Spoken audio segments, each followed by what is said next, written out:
انہیں جن خاندانوں سے نسبت رہی ہے، خاص طور سے جے پور گھرانہ ہو یا آگرہ گھرانہ، خورجہ گھرانہ ہو یا ہاپوڑ گھرانہ، دہلی تاندرس خان گھرانہ ہو، بہرحال ایسی عظیم شخصیات جن کے فن، جن کا ادب تقریباً 500 سال تک پر جو ہے ان کی خدمات محیط ہے، اور ایسی شخصیت ہمارے درمیان موجود ہے. ہم چاہتے ہیں کہ اس کتاب کی خوب پذیرائی ہو اور اسے ہاتھوں ہاتھ لیا جائے. خود بڑے خوبصورت اشعار کہتے ہیں، اچھی آواز بھی ہیں. انہوں نے کئی مرتبہ اچھے اشعار کہے ہیں، یہ کہ یہ کون بزم ناز کے در کھولنے لگا، یہ کون بزم ناز کے در کھولنے لگا، اس سے نگاہ کیا ملی میں لاجواب ہوں. تو ایسی لاجواب شاعری کے لیے، اظہار خیال کے لیے میں چاہتا ہوں کہ ڈاکٹر بلتاری صاحب آئیں اور جناب محترم وجاہت حسین صاحب کی شاعری پر کچھ گفتگو کریں. جناب محترم ڈاکٹر سراج بلتاری صاحب ایک اچھے شاعر بھی ہیں، تو ان کا بھی کلام آپ سنیے گا. اور میں چاہوں گا کہ وجاہت بھائی بھی اپنا کوئی کلام ضرور سنائیں.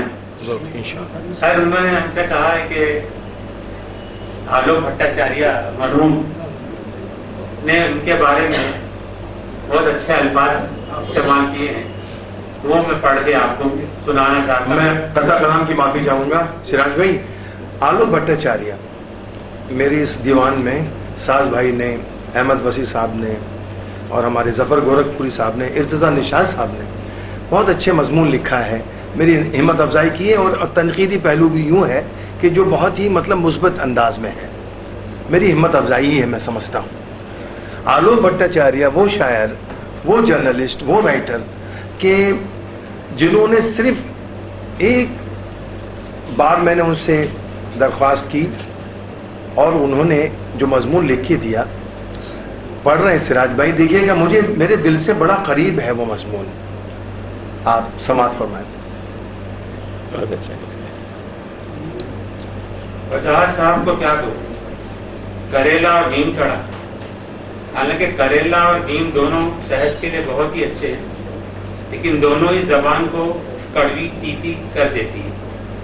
جبکہ کڑواپن اور وجاہت صاحب میں دور تک بھی کوئی رشتہ نہیں، ہو ہی نہیں سکتا. زبان ہو، بولی بولی ہو، ویوہار ہو، دیکھتے چور ہو. وجاہت صاحب تو صرف اور صرف میٹھے مدھو ہی ہیں. ان کی آواز، ان کی گائکی، ان کی شاعری سماج میں شہد کی طرف رس گھول رہی ہے.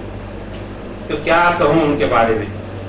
کھیر میں ڈوبی ہوئی جلیبی، کھیر تو ٹھیک، لیکن جلیبی میں تو پیچ ہی پیچ ہوتے ہیں.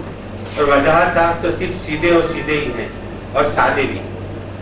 وجاہت صاحب کو دیکھتا ہوں تو من میں کویتا کی دو پنکتیاں پھوٹ جاتی ہیں. سیدھی ریکھا پر چلتے ہوئے میں تمہاری وقتاؤں سے پا لوں گا. تم اپنے تمام چھل چند، تمام سڑتین کام میں لاؤ، میں اپنی سادگی میں تمہیں پراست کر دوں گا. استھاپت گھرانے کی سنگیت وراثت، ایک ہی وراثت کافی ہے کسی کو پریشان رکھنے کے لیے. سر پر سطت ایک تلوار لٹکی ہوئی، پھر اس شاندار وراثت کو قائم رکھنا آگے بڑھاتے ہوئے بڑی ذمہ داری ہے. آخر دل رنگ کے رنگوں کو چٹکا کر تازہ بیان رکھنا آسان تو نہیں. اسی طرح شاعری اور پھر دوہری ذمہ داری.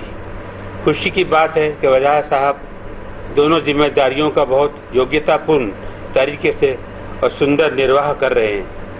یہ نرواہ آسان نہیں. بیچ میں پریوار اور سماج بھی تو ہے، دنیا داری بھی ہے. پاریوارک چونکہ پاریوارک ہے، طور اور سنگیت اور ساہتیہ سے جڑا ہے، وہاں سمجھ ہے، سہیوگ ہے، سہجتا ہے. لیکن پھر بھی پریوار ایک دائتو تو ہے. سمسیا تو سماج اور دنیا داری کو لے کر ہے. دونوں کٹھن چیزیں ہیں، کلاکاروں شاعری کے لیے خاص کٹھن. یہیں لوگ اکثر ہارتے ہیں.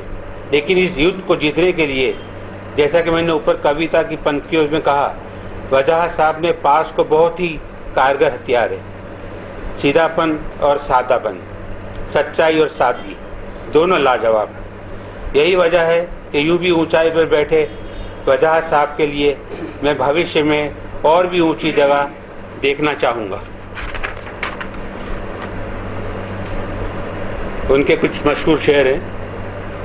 کسے خبر کہ خود اپنی خبر نہیں مجھ کو، کسے خبر کہ خود اپنی خبر نہیں مجھ کو، بہت دنوں سے میں خود کو تلاش کرتا ہوں. اور اس تلاش کو یہاں تک آتے ہیں، دروغ گوئی ہو کوئی یا کوئی خود پسند کوئی، دروغ گو ہو کوئی یا خود پسند کوئی، ہر ایک شخص کا میں احترام کرتا ہوں. تیری طلب میں بہت دور آ گیا ہوں میں، حد نگاہ تلک کوئی بھی کنارہ نہیں. منزلیں یوں ہی اس کو ملتی ہیں، عشق میں یوں تو ذرا سا تب کے دیکھو. یہ ظلمتوں کا تسلسل اگر رہا جاری، شبوں کی گہری سیاہی سے نور نکلے گا. یہی یقین تو ہے زندگی کا سرمایہ، افق کی آڑ میں سورج ضرور نکلے گا. کرے کیوں غم اگر وہ بے وفا ہے، منا لائیں جو ہم سے وہ خفا ہے. اسی کے ساتھ میں چونکہ بہت سارے لوگوں کی باری باقی ہے، اس لیے سے میں مختصر کر رہا ہوں. اور جب یہ کلام آپ دیکھیں گے کہ اس میں انہوں نے جو 9 رس کو گھولا ہے، اپنے اہل و عیال سے لے کر اپنے استادوں کو بھی نہیں چھوڑا، بیوی بچوں کے نام سے منسوب کیا، پھر اپنے استادوں کو بھی نہیں چھوڑا، انہوں نے ان کو بھی یاد کیا. اللہ تعالیٰ کی شان میں بھی انہوں نے حمد و ثنا کہی، رسول پاک صلی اللہ علیہ وسلم کے شان میں انہوں نے نعت گوئی کہی، اولیاء اکرام کے شان میں انہوں نے مناجات کہی، مناقبت کہی، اور پھر صوفیزم کو بھی نہیں چھوڑا. ایسی شاعری انہوں نے کی ہے. اسی لیے اس کا نام اگر 9 رس کہا جائے، کسی زمانے میں ہم لوگ سب رس پڑھا کرتے تھے، مسدس حالی، اور اس میں مسدس حالی میں 10 رس ہوتے تھے، اور اس میں انہوں نے 9 رس کا استعمال کیا ہے. اس کے لیے جتنی بھی تعریف کی جائے وہ کم ہے. آداب. جزاک اللہ. بہت بہت شکریہ جناب محترم ڈاکٹر سراج بنساری صاحب. بڑے خوبصورت انداز میں آپ نے بھٹاچاریہ کا لکھا ہوا کلام پڑھا. میں اس کے بعد چاہتا ہوں کہ ناگپور سے تشریف فرما عارف جمالی صاحب آئیں، اور انہوں نے جو وجاہت حسین صاحب کے لیے نظم، مرصع نظم جو فریم میں کر کے لائے ہیں، وہ انہیں پیش بھی کریں اور اسے پڑھ کر بھی سنائیں. جناب محترم عارف جمالی صاحب.